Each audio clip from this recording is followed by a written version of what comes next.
Senhoras e senhores, com o tema Painel Segurança Jurídica nas Concessões de Rodovias, temos o ministro do STF, Alexandre de Moraes.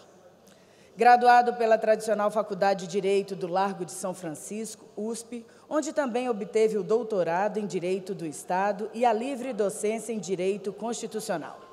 É professor associado da Faculdade de Direito da USP, titular pleno na Universidade Presbiteriana Mackenzie. Em 91, foi o primeiro colocado no concurso do Ministério Público do Estado de São Paulo, tendo sido promotor de justiça de 91 a 2002. Já em 2002, aos 33 anos de idade, foi nomeado o mais novo secretário da Justiça e da Defesa da Cidadania da história no Estado de São Paulo, exercendo o cargo até 2005, quando foi nomeado membro da primeira composição do Conselho Nacional de Justiça para o biênio 2005 a 2007. De 2007 a 2010, acumulou a titularidade das Secretarias Municipais de Transportes e de Serviços de São Paulo, com as presidências da SET, a Companhia de Engenharia de Tráfego, e SP Trans. Em 1º de janeiro de 2015, assumiu a Secretaria de Estado de Segurança Pública de São Paulo, tendo exercido as funções até sua posse como ministro da Justiça. Como secretário de Segurança Pública, obteve pela primeira vez na história do Estado a redução de todos os índices de criminalidade em relação ao ano anterior, 2015-2014, e a menor taxa de homicídios por 100 mil habitantes, desde que os índices passaram a ser divulgados há mais de 20 anos. Em maio de 2016, assumiu o cargo de ministro de Estado da Justiça. No exercício do cargo, foi um dos coordenadores da área de inteligência e segurança dos Jogos Olímpicos e Paralímpicos do Rio de Janeiro.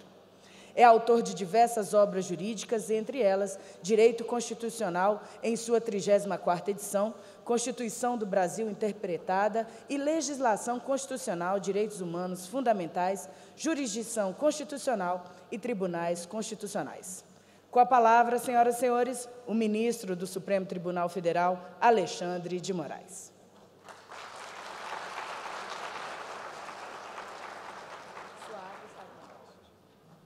Bem, boa tarde já, né? Boa tarde a todos. Eu cumprimento todos em nome do presidente da BCR, ex-governador e senador Sérgio Borges, um prazer revê-lo, e do diretor da NTT, Weber Siloni.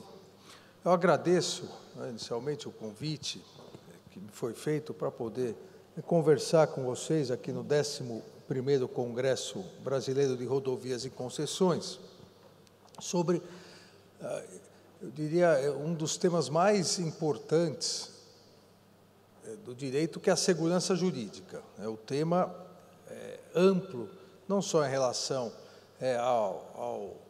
ao panorama que mais importa, aqueles que estão participando do Congresso, desse encontro, mas, na verdade, é um dos temas mais importantes do direito no sentido do papel que o Poder Judiciário, e eu diria em especial, a partir da Constituição de 88, o Supremo Tribunal Federal, o Poder Judiciário, e em especial o Supremo Tribunal Federal, podem auxiliar o país no seu desenvolvimento. A Constituição, e para isso é importante retornar a análise, mesmo que breve, rápida, da opção que fez o legislador constituinte em 1988.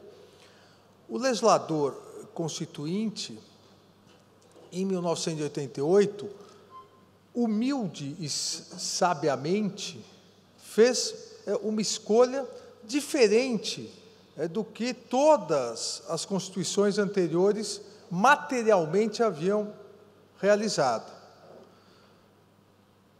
Essa escolha que demonstra um fortalecimento do Poder Judiciário foi uma escolha que visava uma segurança não só jurídica, uma segurança política, uma segurança institucional no país.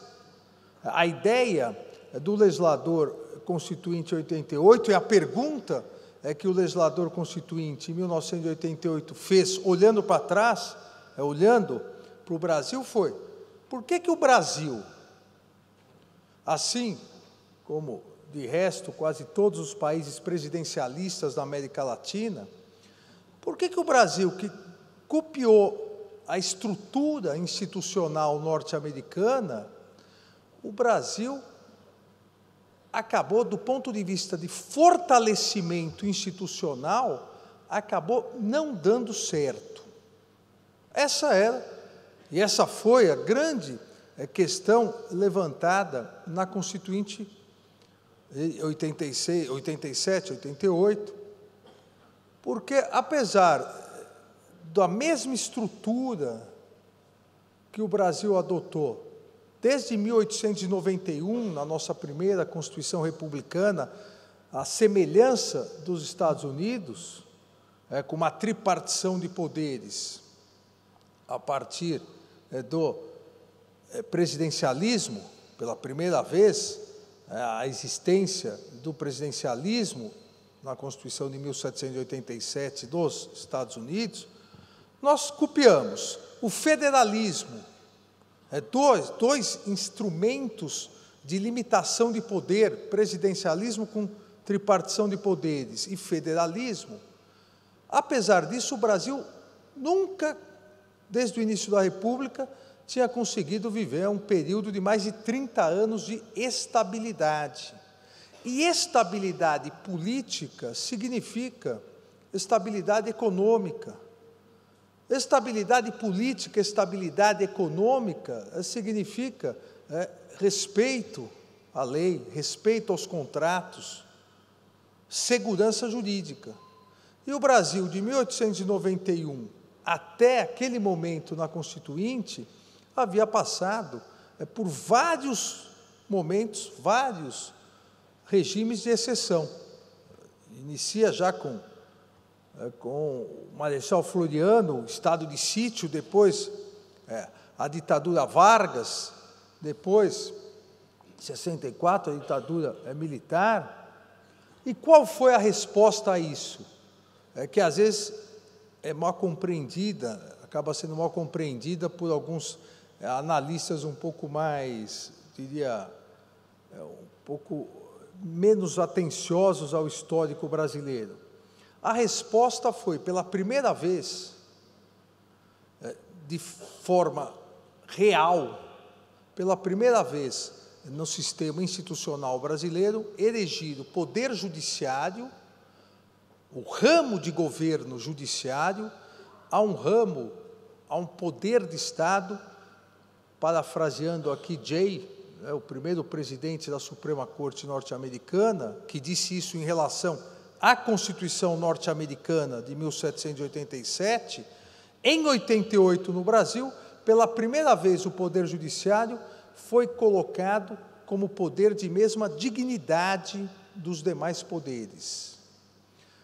Óbvio que a ideia aqui de dignidade dos demais poderes não tem absolutamente nenhuma relação com dignidade pessoal dos magistrados, que, óbvio, já existia antes de 88. É a ideia do judiciário autônomo, a ideia do judiciário independente, a ideia de um poder judiciário, nos termos criados nos Estados Unidos em 1787, onde pela primeira vez na história o judiciário realmente se tornou um poder de Estado, não um órgão de Estado, a ideia do poder judiciário também como um coautor, obviamente dentro das suas competências constitucionais, mas como um coautor na condução dos negócios políticos, das políticas públicas do Estado. Só que um coautor na ideia de poder moderador. A Constituição de 88, e por isso que eu iniciei dizendo que o poder constituinte, o legislador constituinte, foi sábio e, ao mesmo tempo, humilde. Porque a Constituição de 88, a partir da Constituinte, percebeu que, no Brasil, o legislativo jamais conseguiu fazer frente ao poder executivo.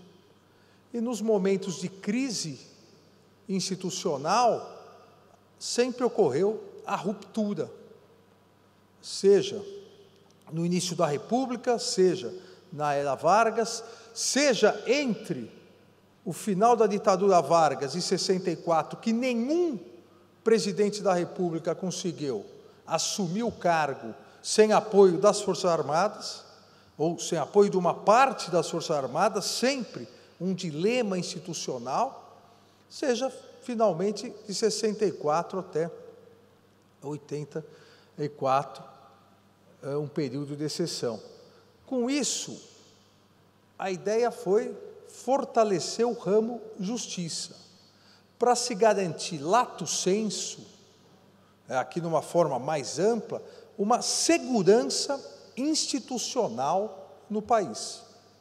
Poder Judiciário, em especial o Supremo Tribunal Federal, a partir de 1988, o Poder Judiciário se tornou não só um poder de Estado, um órgão de Estado, para dirimir conflitos individuais, para resolver litígios entre as partes, mas também para realizar uma função de moderação, para realizar uma função de imposição das normas constitucionais para garantir a devida segurança. E aqui, sim, o que fala o artigo 5º caput da Constituição como um direito fundamental, a segurança para o país. O termo, ou a terminologia segurança, prevista no artigo 5º caput, no maior artigo de qualquer Constituição do mundo, não há nenhuma Constituição no mundo que tenha, como a nossa, 78 incisos no artigo 5º e 4 parágrafos, é a maior declaração de direitos fundamentais do mundo, se colocou, também pela primeira vez, se constitucionalizou a ideia de segurança como um direito fundamental. Segurança do quê? Segurança institucional, segurança jurídica, segurança no cumprimento do Estado de Direito. Para isso, foi necessário fortalecer o Poder Judiciário, fortalecer o Supremo Tribunal Federal na ideia realmente de um poder moderador. E não era, isso não foi uma novidade.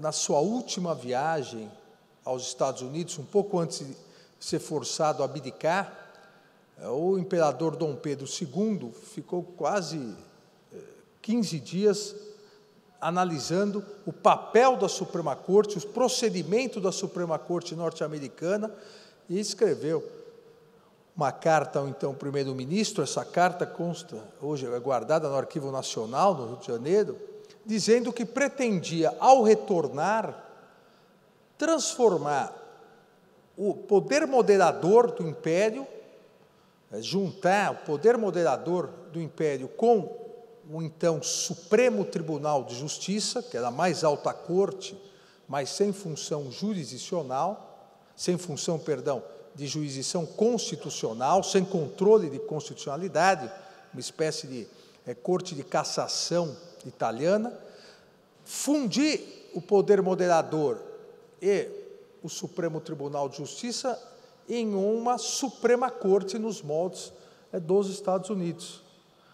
Com qual função, dizia Dom Pedro II? Com a função de garantir estabilidade.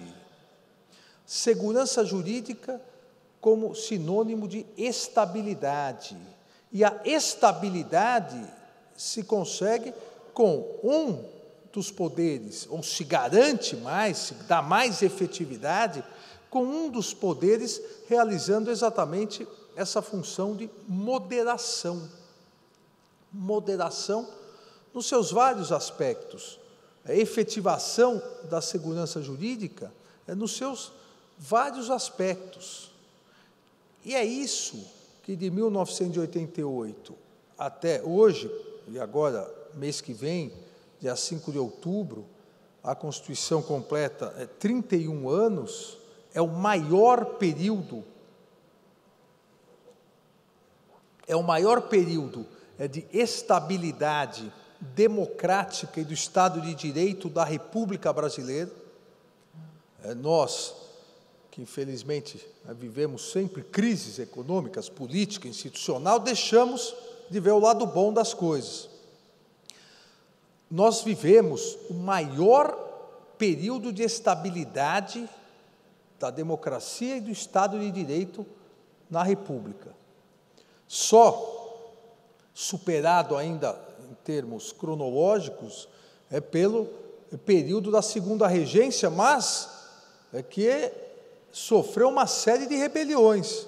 Ou seja, nós temos hoje, se não ainda a Constituição que mais durou na República, que foi a de 1891, mas a que mais durou efetivamente sendo aplicada, com o fortalecimento das instituições, com o fortalecimento de um dos ramos do governo para exercer uma função de moderação.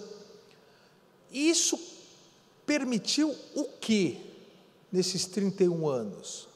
Isso permitiu, do ponto de vista de segurança jurídica, de estabilidade, isso permitiu uma verdadeira revolução na administração pública brasileira, que acaba também sendo esquecido em virtude das inúmeras crises, e nos últimos anos, principalmente, o que alguns chamam de tempestade perfeita, crise econômica, política e moral ao mesmo tempo, mas nada disso apagou o que essa estruturação institucional da Constituição de 1988 permitiu, com as alterações, principalmente do ponto de vista de organização da estrutura administrativa, a emenda constitucional 19. Primeiro ponto, onde o legislador constituinte fez uma opção por uma administração pública moderna, por uma administração pública não estatizante, por uma administração pública onde o conceito de uma parceria público-privada existisse para o desenvolvimento do país, foi a instituição de uma verdadeira declaração de direitos do administrado. Nenhuma Constituição do mundo tem duas declarações de direitos. Uma declaração de direitos individuais do artigo 5º, isso é tradicional nas Constituições, mas a outra é o segundo maior artigo da Constituição, o artigo 37, que é uma declaração de direitos do administrado. O artigo 5º nos protege, a todos, nos protege do poder estatal, do abuso de poder do Estado contra o indivíduo, contra a propriedade do individual, contra a liberdade, contra a vida, contra a integridade física, a dignidade. Em complementação a isso, para possibilitar uma reestruturação moderna da Constituição da administração pública brasileira, o artigo 37 nos protege não como indivíduos, mas como administrados, numa relação de verdadeira constitucionalização do direito administrativo entre administrado e administrador. Ou seja, se abriu a possibilidade em 88, de uma modernização da administração pública, mas baseada em certos princípios e preceitos obrigatórios para os 3 ramos da federação, para a União, para os estados e municípios. O artigo 37, de forma inovadora, no Brasil, um pouco trazendo a ideia da Constituição Espanhola de 78, principalmente, o artigo 37 já coloca que a administração pública não é só o poder executivo. A administração pública engloba o executivo, o judiciário e o legislativo, nos 3 níveis da federação.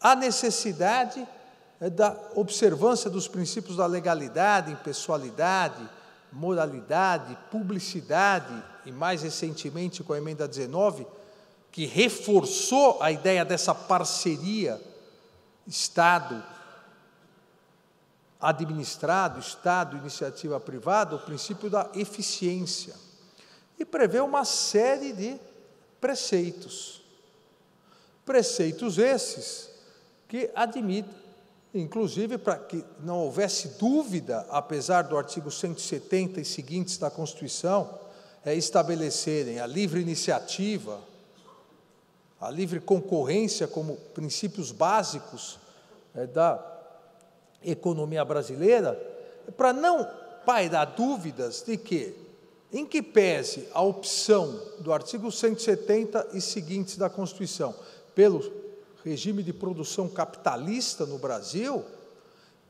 esse regime capitalista, eu diria, não deveria ser um capitalismo de Estado, como tradicionalmente o Brasil criou. Assim como se brinca, né? É uma jabuticaba brasileira. O capitalismo foi se criando um capitalismo de Estado, onde isso durante os 20 anos, de 64 a 84, é muito perceptível, onde não havia propriamente uma parceria público-privada. Havia uma dominação do Estado, mas com eventual auxílio à iniciativa privada. O artigo 37 reforçou o artigo 170, dizendo, desde que haja o respeito, a observância desses princípios, é possível a parceria. E a Constituição, no 37, colocou de forma clara a possibilidade de concessões, de permissões, seguindo a regra licitatória, mas abrindo essa possibilidade, que depois, e esse recado foi muito claro no desenvolvimento jurídico constitucional brasileiro, com as emendas constitucionais de revisão, que afastaram os monopólios, afastado depois os monopólios. A emenda 19, permitindo um maior entrosamento entre o poder público e a iniciativa privada, visando o que o artigo 3º traz, o artigo 3º da Constituição traz como um dos objetivos da República, o desenvolvimento do país, o combate às desigualdades regionais. Toda essa estrutura que realmente no Brasil era estranho se admitir essa possibilidade pelo nosso histórico. Basta ver, eu agradeço a Deus porque eu tive a possibilidade de ver, de analisar as coisas de vários pontos, né, vários lados do balcão, não só Ministério Público, agora Judiciário, mas como secretário municipal, secretário estadual, ministro de Estado. Basta ver que até pouco tempo atrás ainda se defendia em São Paulo a volta da criação da CMTC, uma empresa pública de ônibus, porque a tradição brasileira era o Estado inchado, o Estado realizando não só os seus serviços essenciais, segurança, saúde, educação, habitação. Não se trata aqui de um Estado liberal do século XIX, mas já é um Estado do bem-estar social, desenvolvido no século XX, mas um Estado que tem finalidades. Se partiu desse Estado para um Estado em que todas as áreas de atividade econômica tinham o dedo do Estado.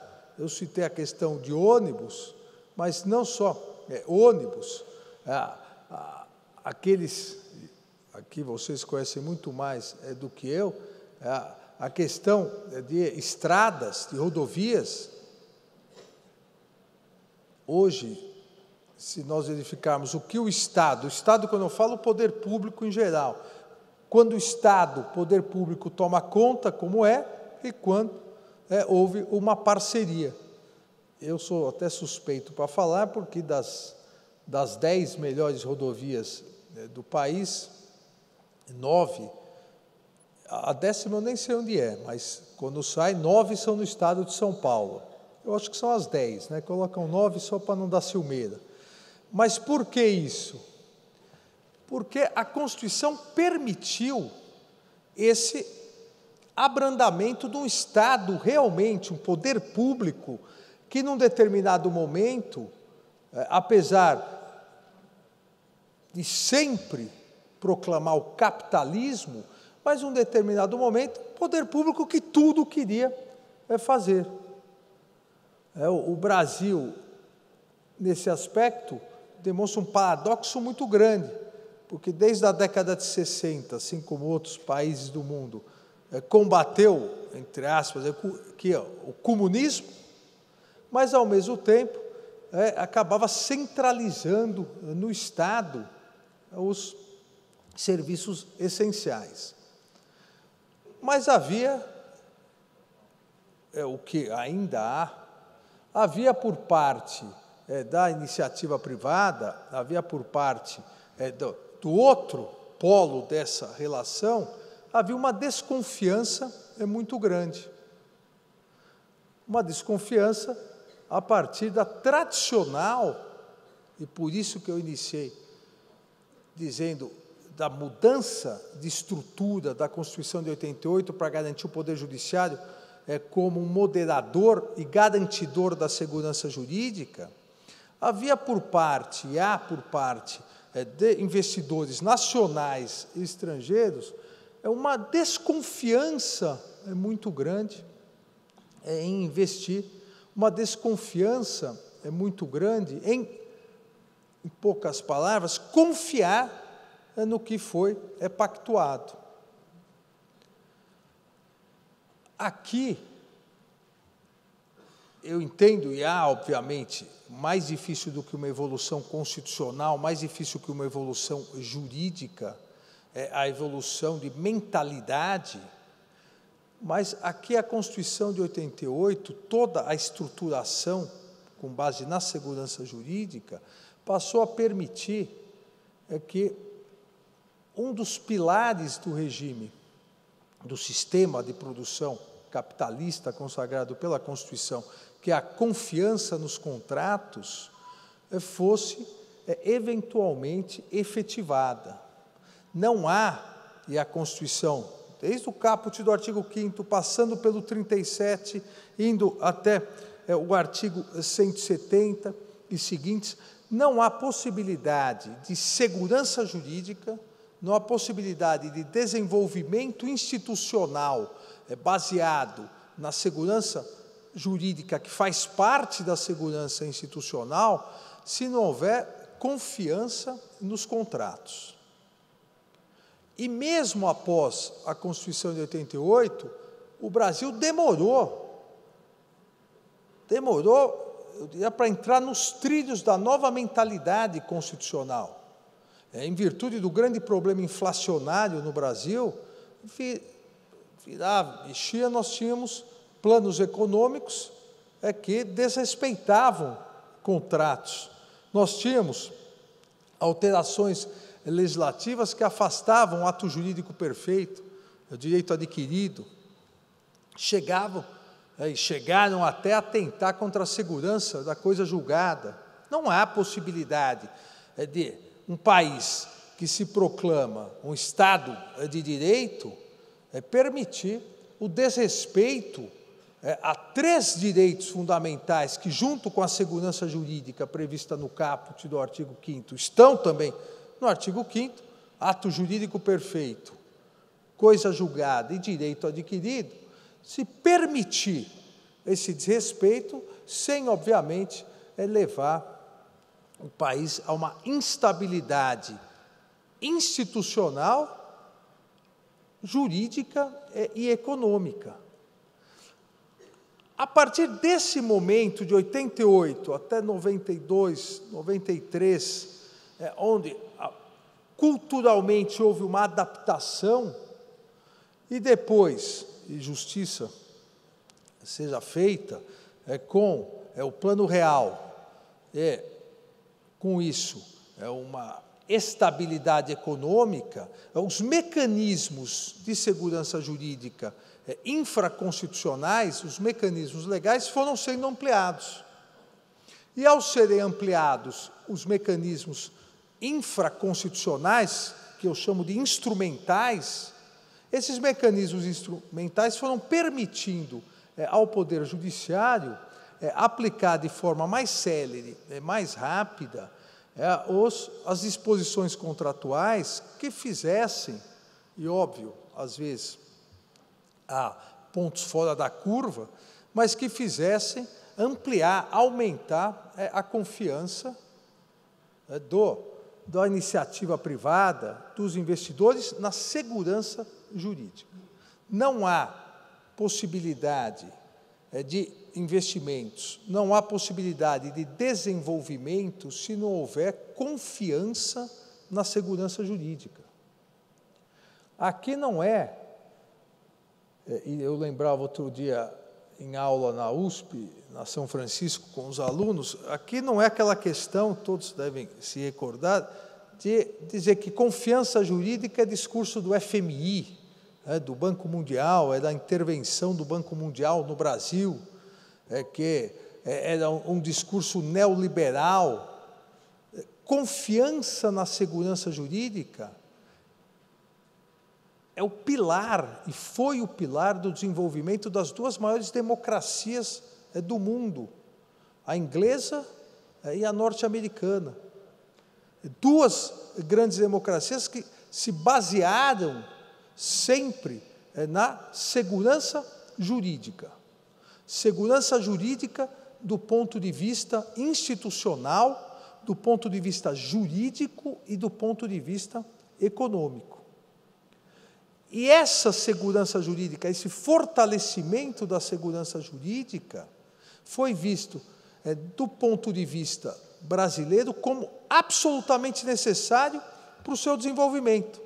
Nós tínhamos materialmente,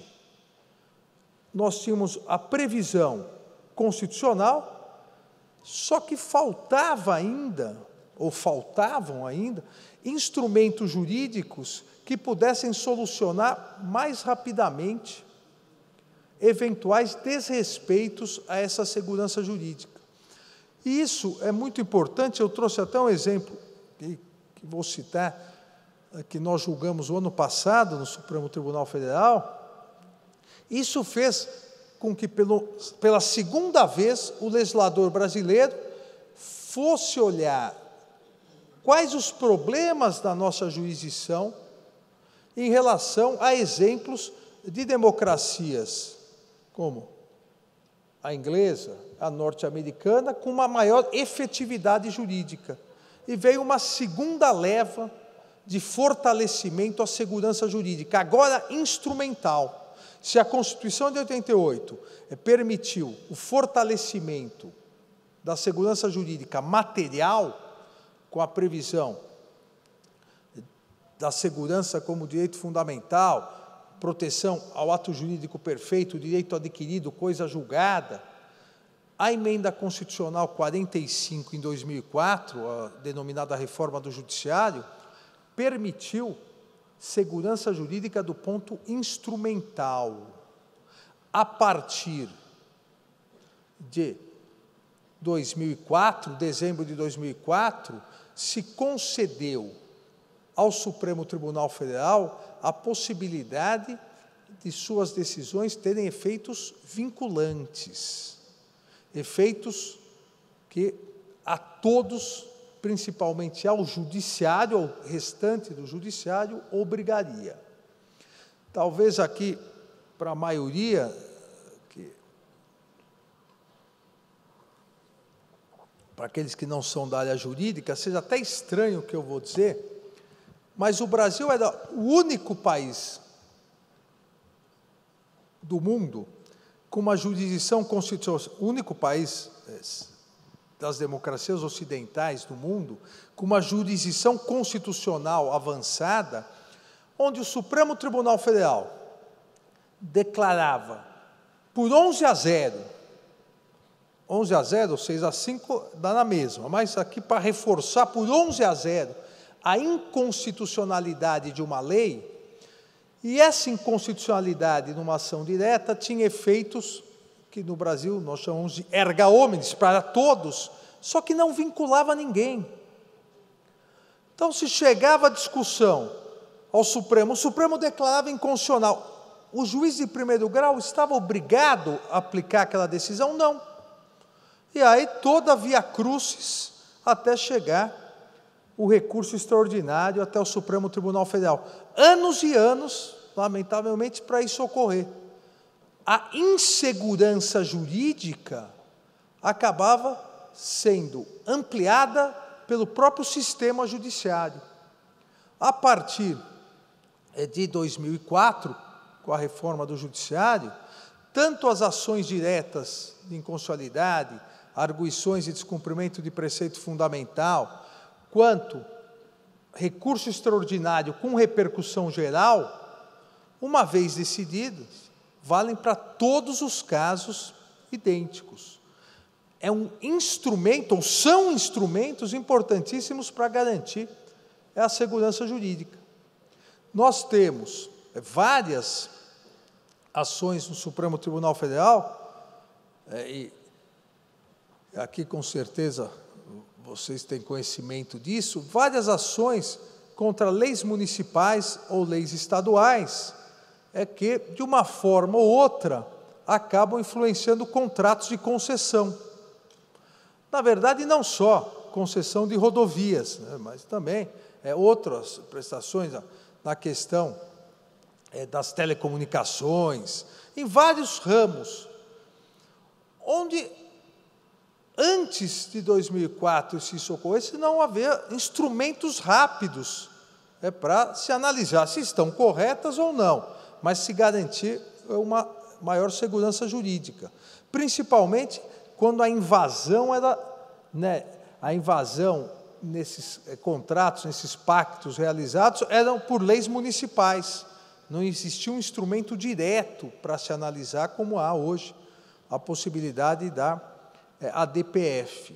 E um dos casos, e foi esse o exemplo que eu trouxe aqui para ilustrar, um dos casos que mais realça isso é pedágio. Ninguém quer pagar pedágio, eu também não. Pedágio, e é interessante, quando o brasileiro viaja para fora, não reclama de pagar pedágio. Até porque não pode nem reclamar, tem que passar o cartão, moeda, nem tem, a pessoa cobrando. Agora, quando a gente viaja aqui dentro, a gente reclama. Eu me coloco entre os que reclamam também. Agora, se nós compararmos, eu vou ser um pouquinho bairrista só, mas se nós compararmos a rodovia dos imigrantes com qualquer rodovia do mundo, não deixa a dever nada. Se nós compararmos a Bandeirantes, São Paulo, com qualquer rodovia do mundo, também não deixa a dever nada. Agora, isso tudo tem um custo. E eu falo de São Paulo, primeiro, porque obviamente é o estado que eu tenho mais proximidade e trabalhei várias vezes na administração pública. São Paulo iniciou um programa de concessões nas rodovias, e com isso houve a possibilidade de se manter, não só de se realizar as obras, mas também se manter a conservação. A partir disso, várias contestações e várias alterações foram surgindo, inclusive nas federais, depois que foram também licitadas. E o exemplo que eu trago aqui, óbvio, eu trago um exemplo que já foi julgado, não poderia trazer um exemplo não julgado ainda, lá de Santa Catarina. Poderia uma lei estadual ou poderão leis municipais afastar o equilíbrio econômico-financeiro de contratos de concessão sem ferir a segurança jurídica? Essa é a grande questão que se colocou no Supremo Tribunal Federal, e esse julgado é de 11 de outubro do ano passado, foi inclusive da minha relatoria, uma lei estadual de Santa Catarina, isentando de pedágio todos os veículos emplacados em determinados municípios que tinham praças de cobrança de pedágio em duas BRs, 101 e 116. Aparentemente, no exercício da competência estadual, de regulamentar o interesse regional, o Estado de Santa Catarina, legislando para municípios, entendeu que aquelas rodovias, e há vários municípios no país, todos sabem que são cortados por rodovias, inclusive o município do Rio de Janeiro, são cortados por rodovias federais, que aquela competência para concessão das rodovias, competência federal, licitação federal, mas para disciplina de determinados assuntos seria competência estadual, isentando, dessa forma, somente carros emplacados em determinados municípios. A questão que se colocou aqui, a maior questão que se colocou aqui, é a questão da segurança jurídica. Como se garantir a segurança jurídica? Um parênteses, o preço do pedágio, se é caro ou não, é outro problema. Mas como se garantir aqui a segurança jurídica daquele que pactuou com o Estado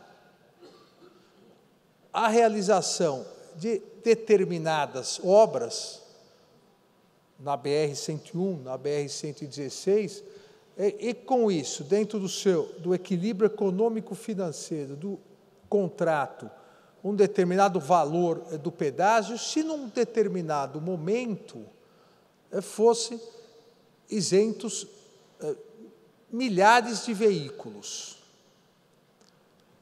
Dizia o Estado de Santa Catarina, veja, não é possível um ônus excessivo aos munícipes desse Estado que precisam trafegar pelo local. E isso deve ser estabelecido entre o concessionário e o concedente. Não previa isso na lei, mas previa isso na sua argumentação. Ou seja, aqueles que não moram nesses municípios vão ter que pagar um pedágio maior. Esse era o recado da legislação.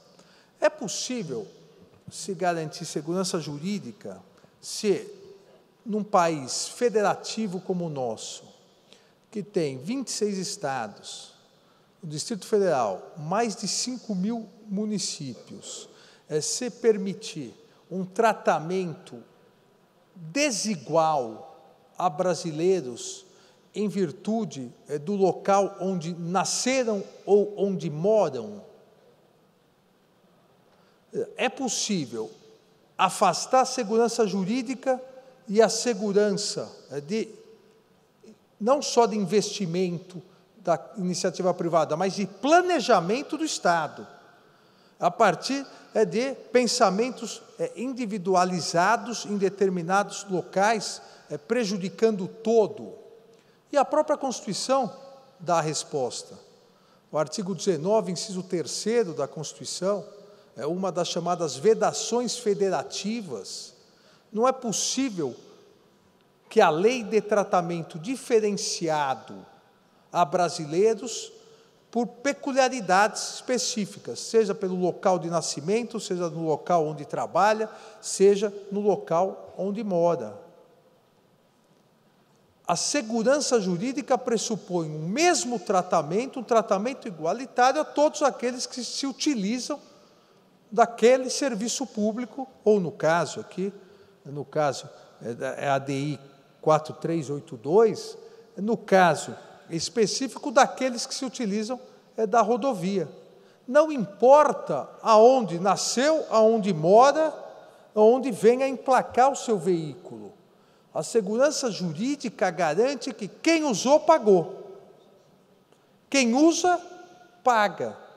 Quem usa, paga, porque essa fórmula de remuneração, e eu volto a dizer, se excessivo ou não, isso deve ser analisado em ação própria, mas é a fórmula de remuneração para que haja investimento. E essa solução rápida, ou mais rápida, só foi possível, na verdade, tinha uma ação direta, uma ação originária e 2 cautelares sobre a mesma coisa. Mas só foi possível uma solução geral em virtude desses novos instrumentos que a Constituição, em 2004, concedeu ao Supremo Tribunal Federal para fazer efetivar a segurança jurídica. Porque haviam centenas, já haviam centenas de moradores desses municípios, cada um com o seu mandado de segurança, com a sua liminar em mandado de segurança. Na hora que passavam, alguns pediam já para anotar no... Eu não quero fazer propaganda de nenhum daqueles, aqueles que passam direto no pedágio, pediam para anotar a placa. A cobrança automática, assim, não faz propaganda de ninguém. Então, a cobrança automática. Quando se negavam, entravam com mandado de segurança e colocavam. Outros chegavam no pedágio e a pessoa ia cobrar e eles mostravam o mandado de segurança. Imagina a fila que ficava. O mandado de segurança olhava e, com certeza, alguns inventavam algum mandado de segurança também, porque aí, já que estava, é assim mesmo.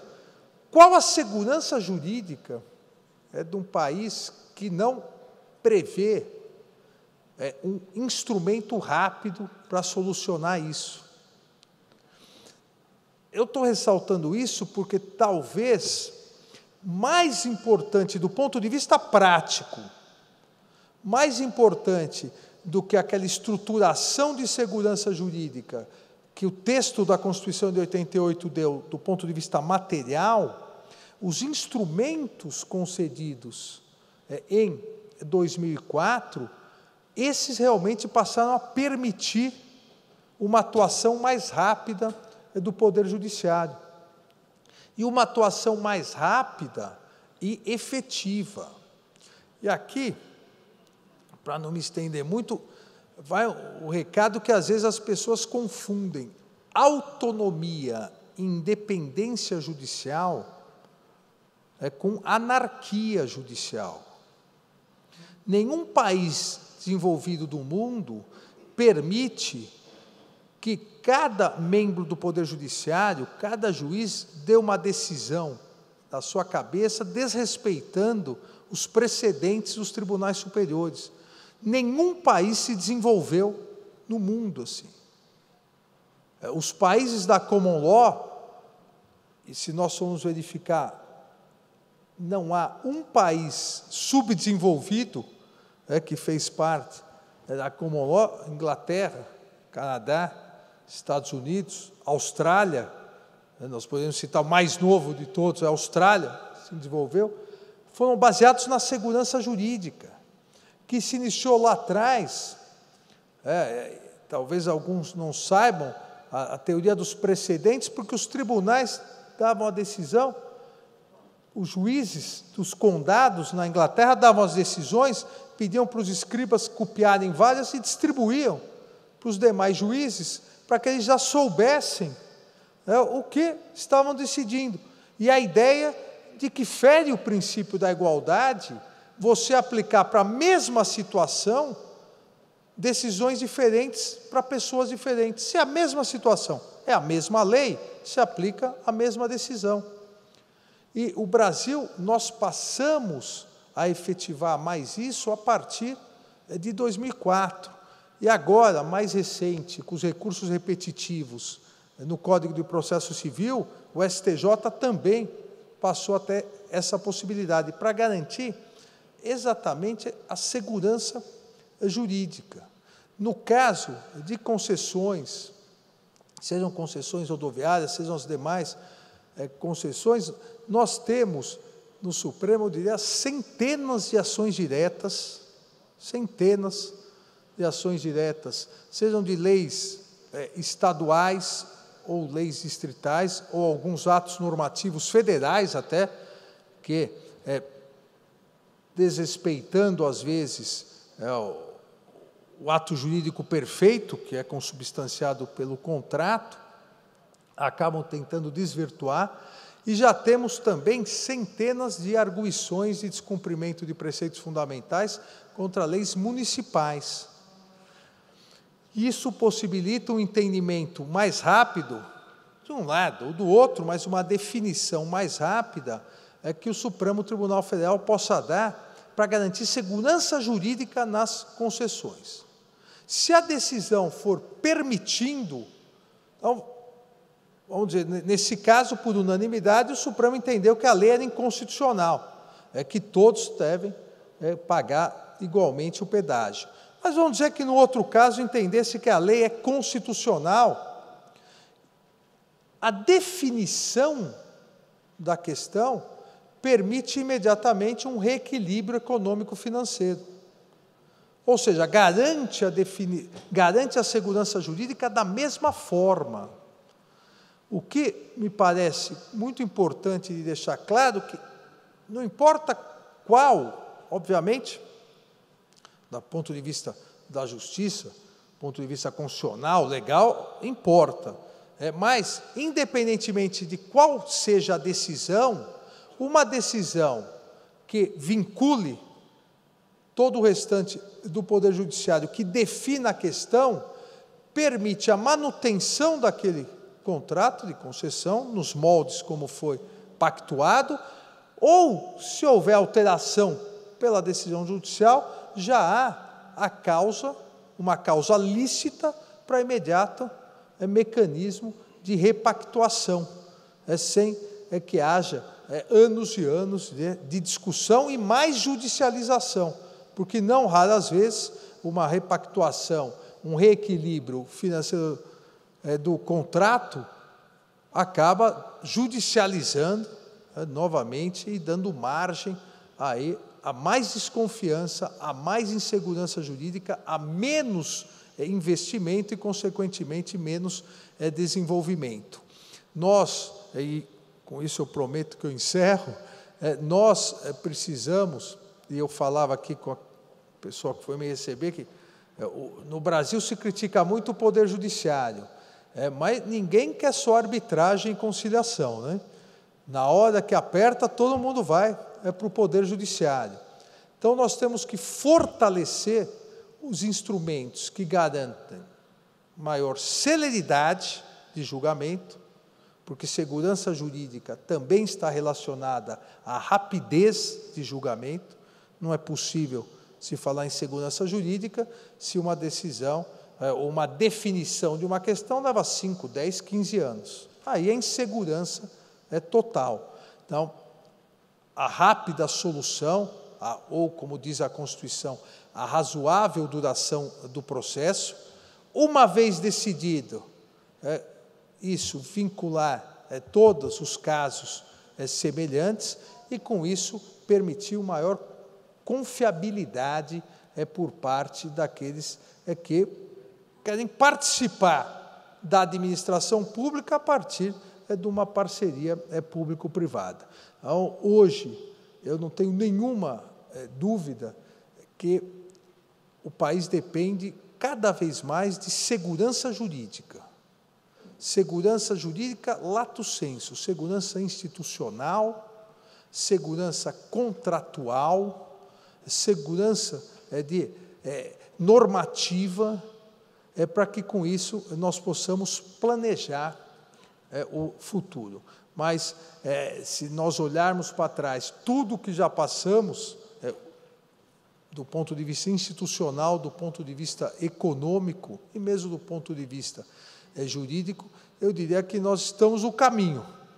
Nós fomos o único país ocidental, uma democracia ocidental, que teve mais de 10 planos econômicos e sobreviveu nos últimos 30 anos, que sofreu 2 impeachments e sobreviveu.